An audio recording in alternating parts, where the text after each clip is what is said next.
Some people don't raise their voice, they raise the standard.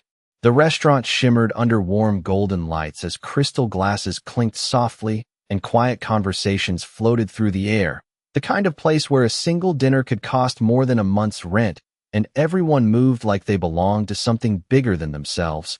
And in the middle of it all stood Emily Carter, dressed in a simple black uniform, her hair tied back neatly, her posture calm, almost invisible if you didn't look twice. But there was something in her eyes, something steady, something that didn't quite match the role she played. She moved between tables with quiet precision, placing a cup of coffee down without a sound, adjusting a fork by half an inch as if details mattered more than attention. And for most people in the room, she was exactly what they expected, just a waitress, nothing more, until Daniel Hayes walked in, the kind of man whose presence shifted the atmosphere without effort. Conversations softened, heads turned, and even the manager straightened instantly. Daniel didn't look around much. He didn't need to. He was used to rooms adjusting for him, his tailored suit sharp, his watch catching the light with every subtle movement. And beside him walked Vanessa Blake, elegant, flawless, and watching everything with a careful intensity that missed nothing. Especially not the moment Daniel's eyes lingered just a second too long as Emily placed a glass of water on the table. It wasn't admiration, not even interest, just curiosity, the kind that notices something doesn't fit where it should. But for Vanessa, it was enough.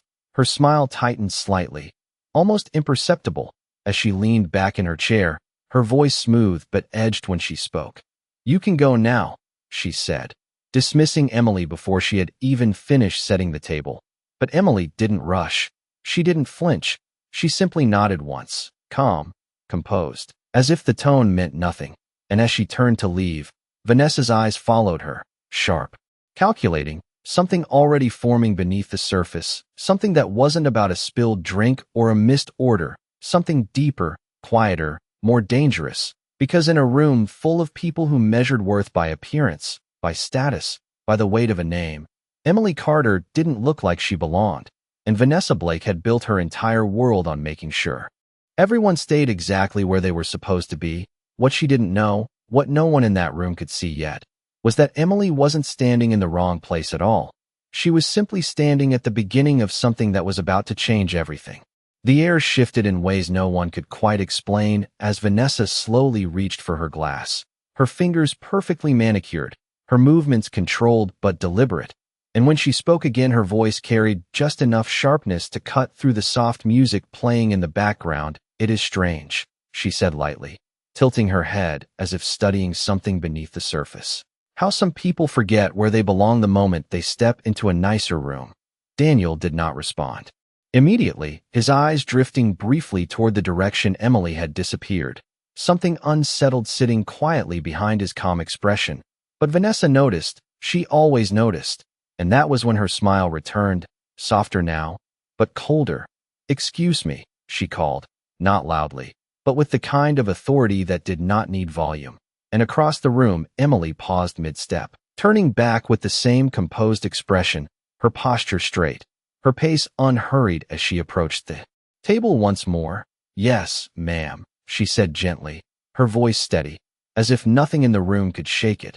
Vanessa leaned forward slightly, resting her elbow on the table, studying her more openly now, not as staff, but as something to be evaluated, measured, and dismissed. "You seem very comfortable here," Vanessa continued, her tone wrapped in politeness but laced with something else, something sharper. "Almost as if you think you are part of this world." A few nearby guests shifted subtly, sensing the change, the quiet tension beginning to rise like pressure before a storm. But Emily did not react the way most would. She did not shrink, did not rush to apologize. Instead, she simply stood there, hands lightly folded, her gaze calm, attentive, and unafraid. "I am here to do my job well," she replied. Nothing more, nothing less. And for a moment, just a moment, Vanessa's expression flickered, not anger, not yet, but something closer to irritation, because that was not the response she expected. She expected hesitation, insecurity, something she could push against, but Emily gave her nothing, and that absence of weakness felt like resistance. Daniel finally spoke, his voice low, controlled. "Vanessa, that is enough." But it came a second too late, because Vanessa had already decided, already crossed a line that she believed she could control. Her chair shifted slightly as she stood, the soft scrape against the floor suddenly louder than it should have been. And in that moment, the entire table seemed to hold its breath. Vanessa stepped closer, her eyes locked on Emily's face, searching for something to break, something to prove her point. Then perhaps, she said quietly, her voice dropping just enough to draw attention. You need a reminder. And the room, without realizing it, leaned into the silence that followed, because something was about to happen, something small on the surface, but heavy with consequence. And through it all, Emily Carter did not move, did not step back, did not look away, as if she already knew something the rest of them did not. Vanessa's hand moved with calculated precision, not rushed, not chaotic, but deliberate, as if the moment itself had been rehearsed in her mind long before it ever happened. And with a single sharp motion, she grabbed the edge of Emily's uniform near the shoulder, pulling just enough to tear the fabric along the seam, not enough to cause harm, but enough to humiliate, enough to make a statement. And the soft sound of fabric giving way cut through the restaurant like a whisper no one could ignore. Conversation stopped, glasses hovered midair, even the piano seemed to falter for a fraction of a second. And then there was silence, heavy and immediate, the kind that presses against your chest. Vanessa stepped back slightly, her expression composed, almost satisfied, as if she had corrected something out of place. That is better, she said quietly, brushing her hand as though she had removed something insignificant. Now you remember. But Emily did not react the way the room expected.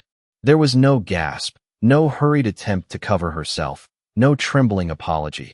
Instead, she looked down briefly at the torn edge of her uniform, her fingers lightly touching the fabric as if acknowledging what had happened without giving it power. And then she lifted her gaze, calm, steady, meeting Vanessa's eyes without hesitation. Are you done? She asked, her voice soft, almost gentle. Yet it carried through the silence with absolute clarity, and that was when something shifted, not in the room, but in perception, because confidence does not shout, it does not demand attention, it simply exists, and Daniel felt it immediately, his posture straightening slightly as he looked between the two women, his mind catching on something he could not yet explain. Vanessa blinked once, just once, the smallest crack in her certainty, because that was not how this was supposed to go. This was supposed to end with submission, with embarrassment, with control reaffirmed, but instead she was standing in front of someone who refused to be reduced, who refused to play the role assigned to her. And for a moment Vanessa laughed softly, a sound meant to dismiss, to regain ground. You should be thanking me, she said, though her voice had lost a fraction of its earlier sharpness.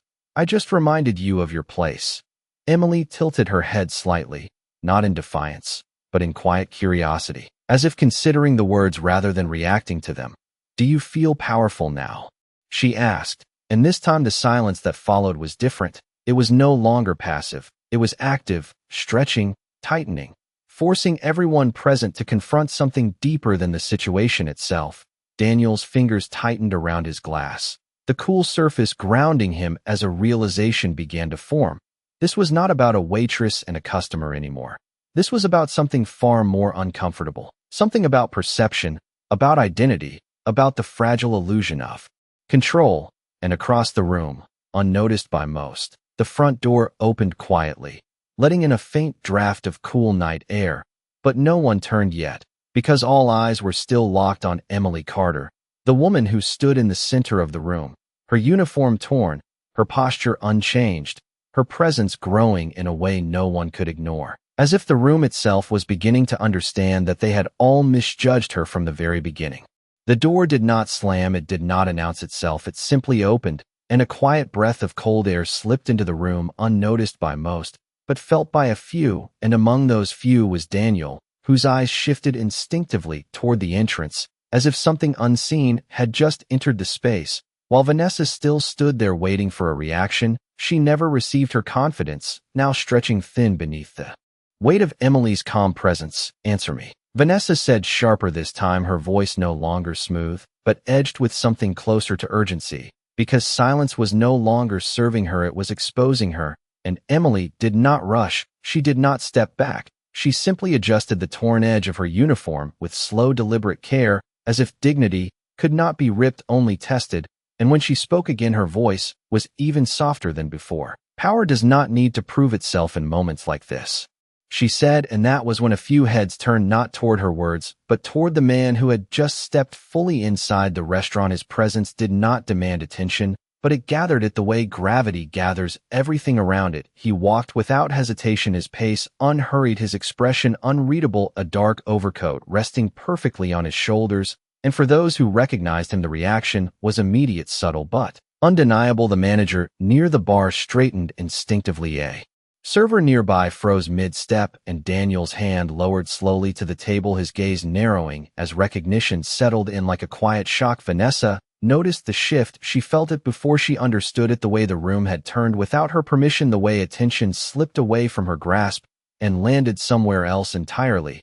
And when she followed their gaze, she saw him, not just a man, not just a guest, but someone who did not belong to this room because the room belonged to him. And for the first time since she stood up, Vanessa did not speak. Emily, however, did not turn immediately. She remained where she was, her attention still on Vanessa, as if nothing else mattered, as if the entire world could pause, and she would still choose composure over reaction. And then gently, almost as an afterthought, she looked toward the entrance, their eyes meeting for just a fraction of a second, and in that moment something passed between them, something quiet, something understood without explanation, and the man took one more step forward, removing his coat with a smooth, effortless motion, and as he approached, there was no introduction, no raised voice, no declaration of identity, only action. He stopped beside Emily, and without a word placed the coat over her shoulders, covering the torn fabric, not with urgency, but with care, as if this was not a rescue, but a continuation of something already known, and the entire room felt it, the shift, not loud, not dramatic, but absolute. Vanessa's breath caught. Daniel stood slowly, and Emily Carter simply adjusted the coat, her expression unchanged, her presence now impossible to ignore, as if the truth had just entered the room and chosen not to announce itself because it did not need to.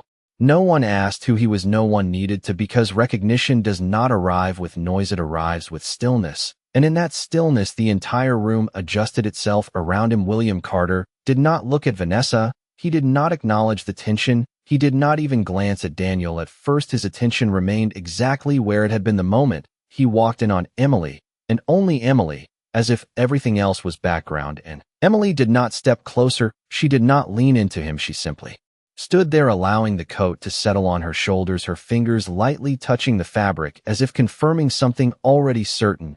"You are late," she said softly, not accusing, not emotional, just a statement. And for the first time since entering, William allowed the faintest trace of a smile, not wide, not performative, just real traffic. He replied just as quietly, and that single word carried something more than explanation. It carried familiarity, history, something built over time, not declared in moments. And that was when Daniel fully understood. His breath slowed, his posture shifted from authority to awareness, because he was no longer the most powerful person in the room, not even close. "Mr. Carter," the manager said quickly, stepping forward, his voice respectful, almost cautious. But William raised a hand slightly, not dismissing, not rude, simply uninterested in formalities that did not matter in this moment. "Not now," he said, and the manager stopped, immediately stepping back. Without question, Vanessa's eyes moved between them, her confidence unraveling piece by piece as the reality formed, not from words, but from behavior, from the way he stood beside Emily, not in front of her, not behind her, but with her, as an equal, as if nothing about her required explanation, and everything about her was already understood. "This is a misunderstanding," Vanessa said finally, her voice softer now, less certain, as she forced a small laugh that no one joined. "I did not realize." She paused, searching for ground that no longer existed, and Emily looked at her, not with anger, not with triumph, but with something far more unsettling, calm clarity. "You realized exactly what you wanted to," Emily said gently. "You just chose to believe it was enough." And that was the moment Vanessa's composure cracked, not loudly, not dramatically, but quietly, the way confidence fades when it has nothing left to stand on. Daniel exhaled slowly, his gaze shifting from Emily to William and back again, connecting details he had missed earlier, the watch, the posture, the silence, the way she never once asked for validation, and suddenly it all made sense, not because of who she was connected to, but because of who she had been from the beginning. And William finally turned his attention outward, his eyes scanning the room, once not searching, not questioning, just observing. And when his gaze passed over Daniel, there was recognition, but no interest. And when it reached Vanessa, there was nothing at all, no judgment, no anger, just absence. And sometimes absence is the loudest response of all. Emily adjusted the coat once more, then stepped slightly forward, not away from William, but ahead of him just enough to speak without being shielded. Next time, she said softly, her voice carrying through the quiet room, do not confuse silence with weakness. And no one moved, no one spoke, because the lesson had already landed long before the words were said. No one clapped, no one spoke. The room did not explode into chaos. It simply shifted into something quieter, something heavier, as if everyone present had just witnessed a truth they could not unsee. Vanessa's lips parted slightly, as if she wanted to respond, but no words came because there was nothing left to defend, not when the illusion she relied on had dissolved so completely. Daniel remained standing, his usual confidence replaced by something more restrained, more aware. His gaze moved to Emily again, but this time not as a passing curiosity, not as a background figure, but as someone he had failed to recognize from the very beginning. Ms. Carter, he said carefully, his tone measured, no longer commanding, but respectful, as if testing unfamiliar ground. And Emily turned slightly toward him, acknowledging his voice without giving it more weight than necessary. Yes, she replied simply, and Daniel hesitated for a fraction of a second, something rare for a man like him, as if choosing his words now mattered more than ever. What happened here should not have happened, he said, and though the sentence was direct, it carried something deeper, an admission not of fault alone, but of misjudgment. Emily listened without interruption, her expression unchanged, her presence still calm, still grounded. No, she said softly, it should not have happened. And then she paused just long enough for the meaning to settle, not as agreement, but as clarity, because she was not asking for correction, she was stating a standard, and Daniel understood that distinction immediately. Vanessa shifted beside him, her posture no longer sharp, no longer composed, but uncertain, her earlier confidence replaced by something unfamiliar, something quieter. I did not know, she said finally, her voice low, almost defensive, but lacking conviction. And Emily looked at her again, not with anger, not with superiority, but with a kind of stillness that made the words feel unnecessary. That was never the problem, Emily replied gently. Knowing is easy, choosing how you treat people is what matters. And there it was, the line that settled deeper than anything else, not loud, not harsh, but undeniable. And for a moment no one moved, not even the servers who had been watching from a distance, because the moment no longer belonged to the incident, it belonged to what came after the realization, the quiet shift in how people saw not just Emily, but themselves. William remained beside her, silent, not intervening, not correcting, because he did not need to. His presence had already said everything that mattered. And Emily adjusted the coat once more, then glanced briefly toward the table, the untouched glasses, the perfectly arranged setting now meaningless compared to what had just unfolded. I believe you were having dinner, she said calmly, her tone returning to something closer to professional, but not subordinate, simply composed. And with that she stepped back, not retreating, but reclaiming space on her own terms, and the room slowly began to breathe again. Conversations did not resume immediately, but the silence softened, transforming from tension into reflection. Daniel sat down slowly, his mind still catching up to what had just happened. Vanessa remained standing for a moment longer before lowering herself into her chair, her gaze no longer searching for control, but avoiding something she could not face. And Emily Carter turned and walked away, her steps steady, her posture unchanged, as if nothing had been taken from her, because nothing had ever belonged to them in the first place. Outside the restaurant, the night air felt cooler, quieter, as if the world beyond those glass doors had remained untouched by what had just unfolded inside. Emily stepped onto the sidewalk, the soft glow of streetlights reflecting off the pavement beneath her shoes, her pace steady, unhurried, as always. And a few seconds later the door opened again, behind her, not abruptly, not with urgency, but with intention. William followed, stopping just a step behind her, not close enough to interrupt, not distant enough to be absent. The city moved around them, distant traffic, a passing car, the faint hum of life continuing as if nothing extraordinary had happened.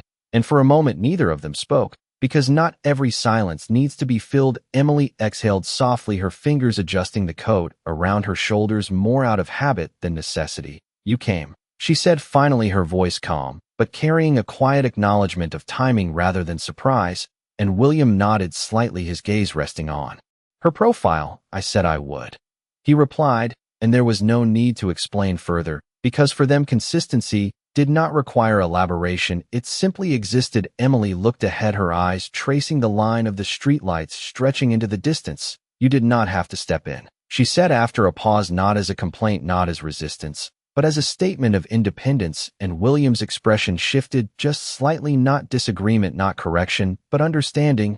I did not step in, he said gently. I stood with you. And that difference lingered in the air between them, subtle but important. Emily's lips curved almost imperceptibly, not quite a smile, but something close to it, as if she recognized the truth in his words and accepted it without needing to respond. Inside the restaurant, conversations had slowly resumed, but not as they were before. Voices were quieter, movements more careful, as if everyone carried a piece of what they had just witnessed. Daniel sat still for longer than necessary, his untouched drink resting in front of him, his mind replaying the moment.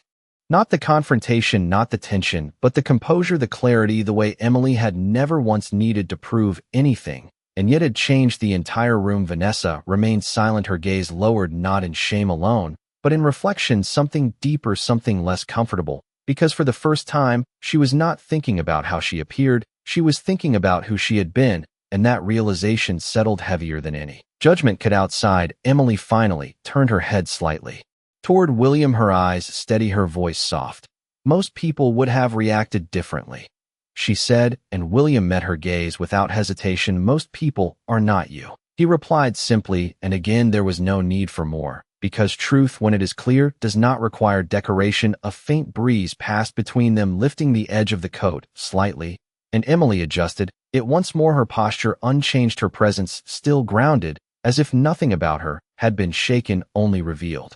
They will talk about this, William added after a moment, not as a warning, not as concern, but as observation, and Emily nodded, once her expression calm. They always do, she said quietly. But they will remember the wrong part. And William's brow shifted slightly, curious, not confused, but attentive. Which part is that, he asked, and Emily looked back toward the restaurant for just a second, the warm lights glowing behind the glass, the silhouettes moving inside. They will remember who you are, she said softly, not who they chose to be.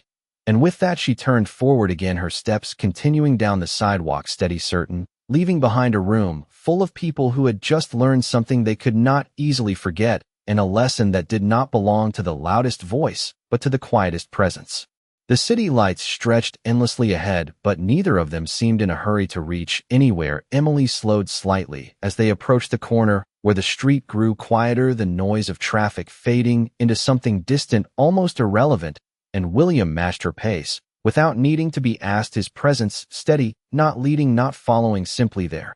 You handled that the way you always do, he said after a moment, his voice low enough to belong to the night rather than interrupt it.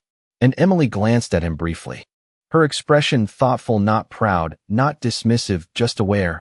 I handled it the only way that keeps me intact, she replied, and there was something in that word, intact, that carried more weight than the situation itself, something built over years, something protected carefully, not through force, but through choice. William nodded, once understanding that this was not about strength in the way most people defined it. It was about consistency, about refusing to let other people's actions define your response. They stopped at the edge of the sidewalk, waiting as a car passed by, its headlights briefly illuminating them before fading into the distance. You could have walked away sooner, William added, not as criticism, but as observation, and Emily considered that for a second, her gaze drifting back toward the direction of the restaurant, now barely visible behind them. Yes, she said softly, but sometimes people need to see the moment they cross the line, not just the aftermath of it, and that was the difference. She had not stayed because she was powerless, she had stayed because she understood timing, because she knew that lessons do not land in absence, they land in presence. William exhaled slowly, his hands resting in his coat pockets, his posture relaxed, but attentive. They will not forget tonight, he said, and Emily gave a faint nod. No, she agreed, but they will decide what to learn from it. and that distinction lingered between them because experience does not guarantee understanding. It only offers the opportunity for it. A soft wind moved through the street, lifting strands of her hair slightly, and Emily reached up to tuck them back into place, the gesture small, but grounding, as if returning herself fully to the moment. "Do you ever get tired of it?" William asked suddenly, his tone quieter now, not probing, but genuine, and Emily paused, not because she did not have an answer, but because she chose her words carefully. "Of people underestimating me," she clarified, and then she shook her head slightly. "No," she said, "I get tired of people thinking power is something you show instead of something you carry." William's gaze stayed on her for a second longer, as if measuring that statement not in doubt, but in recognition. "You carry it well," he said simply, and Emily did not respond with thanks or deflection. She simply accepted it. The way she accepted everything else without needing to prove or reject it. They crossed the street together, their steps in quiet rhythm, and as they reached the other side, Emily slowed again, her eyes lifting briefly toward the skyline, the buildings rising above them, symbols of success, of status, of everything people chased so desperately. "They spend years building those," she said softly, "and lose themselves somewhere along the way." William followed her gaze for a moment before looking back at her. "And you did not," he said, and Emily's expression softened just slightly. "I almost did," she admitted, "once," and that single word held a story not yet told, a past not yet revealed, something deeper than what anyone in that restaurant could have imagined. And as they continued walking, the night seemed to close gently around them, not as an ending, but as a pause before something more was about to surface.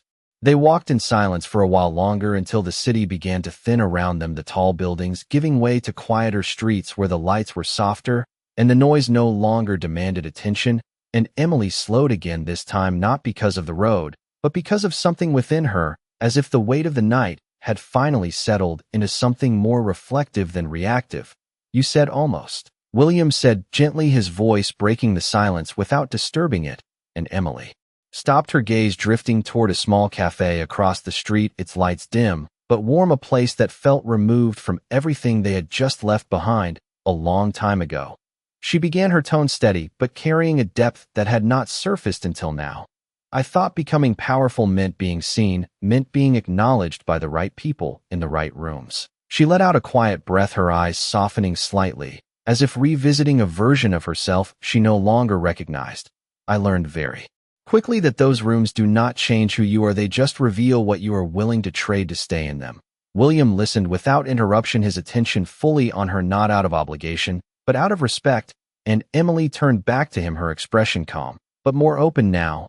"I walked away before I lost something I could not get back," she said, and the simplicity of her words carried a truth that did not need elaboration, because some decisions are defined not by what you gain, but by what you refuse to lose. William nodded slowly, understanding that this was not a story about failure, it was a story about choice, and that choice was the reason she stood the way she did tonight, untouched by judgment, unmoved by status, grounded in something deeper than appearance. "And now," he said quietly, "you stand in both worlds without belonging to either," and Emily's lips curved slightly, not quite a smile, but something close. "I do not need to belong to them," she replied. "I only need to belong to myself." And that was the moment everything settled, not just for them, but for the story itself, because what had unfolded inside that restaurant was never about a torn uniform or a public scene. It was about perception, about how quickly people define others, and how rarely they question those definitions until it is too late. A car passed by slowly, its headlights casting a brief glow across the sidewalk before disappearing into the distance. And Emily took a step forward again, her pace steady, her direction clear. "They will go back to their tables," she said softly. "They will finish their meals and pretend nothing changed." William walked beside her, matching her rhythm. "But something did," he replied, and Emily nodded once, her gaze lifting toward the skyline one last time before lowering again to the path ahead. "Yes," she said quietly, "just not in the way they think." And as they continued walking, the night closed gently behind them, leaving the restaurant, the noise, the judgment, and the illusion of power exactly where it belonged, in a place that measured worth by appearance, while she carried something far more enduring, something that could not be given and could not be taken, only revealed. And in the end, the truth was never loud, it never needed to be, because the people who understood it did not need to speak it, and the ones who did not were never listening in. The first place.